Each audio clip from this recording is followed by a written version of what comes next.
अगर स्टार्टिंग में कोई बच्चा ग्रेजुएशन करने के बाद, ग्रेजुएशन मतलब बीए, बीकॉम, बीएससी करने के बाद में अगर वो पुलिस में जाता है, यानी ये कांस्टेबल लगता है, कांस्टेबल लगने के 7 साल में, 5 से 7 साल में उसकी प्रमोशन होती है। एक पोस्ट पे, किस पोस्ट पे होती है? हेड कांस्टेबल के ऊपर।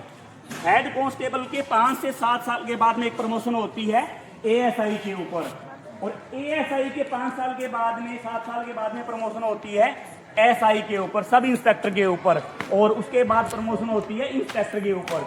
जैसे ही ये कांस्टेबल लगता है वो लगभग एसआई की पोस्ट पर जाके उसकी नौकरी स्टॉप हो जाती है, यानी कि 30 साल, 35 साल, 32 साल पूरे कर लेता है, अपनी लाइफ के 58 साल कंप्लीट हो चुके होते हैं। ठीक है, यही होता है ना। कोई भी बच्चा डायरेक्ट एसआई लग जाता है, एएसआई लग जाता है, वो थोड़ा और आगे पहुंच जाता है एक प्रमोशन के ऊपर।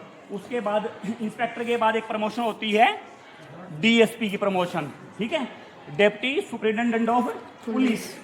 परंतु डायरेक्ट डीएसपी भी लगते हैं। कैसे लगते हैं, कोई बच्चा बता सकता है? डायरेक्ट एसपी भी लगते हैं। कैसे लग सकते हैं?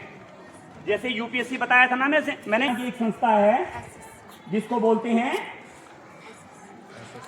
HPSC, Haryana public service commission, जिसको बोलते हैं क्या? HPSC। और क्या बोलेंगे, क्या कर लिया भाई? HCS, Haryana civil services. उसके अंदर डायरेक्ट तहसीलदार लगते हैं, डायरेक्ट डीएसपी लगते हैं, डायरेक्ट बीडीओ लगते हैं। ऐसी बहुत बड़ी, ये देखो कि अगर हमने छोटा सोचा है ना तो छोटे रहेंगे। अब अगर डायरेक्ट डीएसपी लगेगा तो वो कहाँ तक जाएंगे? बहुत आगे तक जाएंगे। ठीक है, अगर जो किसी कारणवश गाइडेंस नहीं है तो आपको गाइडेंस देने के लिए बहुत लोग हैं। अब बात अगली जो पोस्ट आती है, प्रमोशन आती है, डीएसपी की जो प्रमोशन आती है वो आती है ASP, additional superintendent of police. उसके बाद आती है एसपी की, सुपरिटेंडेंट ऑफ पुलिस। अब देखो मैंने क्यों कंपैरिजन किया है, एक एसपी लगने के लिए आईपीएस करना पड़ेगा, यूपीएससी करनी पड़ेगी। यूपीएससी के बाद क्या लगता है, वो डायरेक्ट इंडियन पुलिस सर्विसेज में जाते हैं तो क्या हो जाते हैं वो? आईपीएस। और आईपीएस की क्वालिफिकेशन क्या है? ग्रेजुएशन। इन्होंने आपको प्रत्येक सब्जेक्ट, प्रत्येक विषय का महत्व बताया। उन विषयों से आप बहुत कुछ प्राप्त कर सकते हो, अपना जीवन, एक ऐसा जीवन बना सकते हो जिसकी कल्पना भी आप नहीं कर सकते। हाँ, अगर टाइम बर्बाद किया, अपने माँ बाप को धोखा दिया, स्कूल भाई एक फॉर्मेलिटी के तौर पे आना है, फिर तो कोई इसका समाधान है।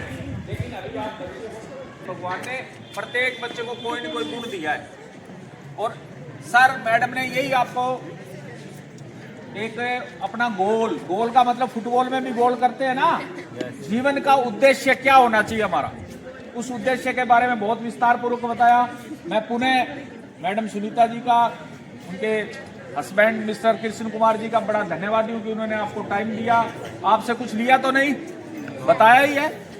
आपके अंदर एक सोई हुई जो चेतना है ना, उसको जागृत करने की कोशिश की है। आप सब कुछ कर सकते हो। ये नहीं है कि मैं एसपी बन सकता हूँ, बनोगे भाई। कलेक्टर मीन्स डीसी साहब, डिप्टी कमिश्नर, आईएएस ऑफिसर, जिलाधीश, कई नाम होते हैं इनके, डिस्ट्रिक्ट मजिस्ट्रेट, आप बहुत कुछ बन सकते हो।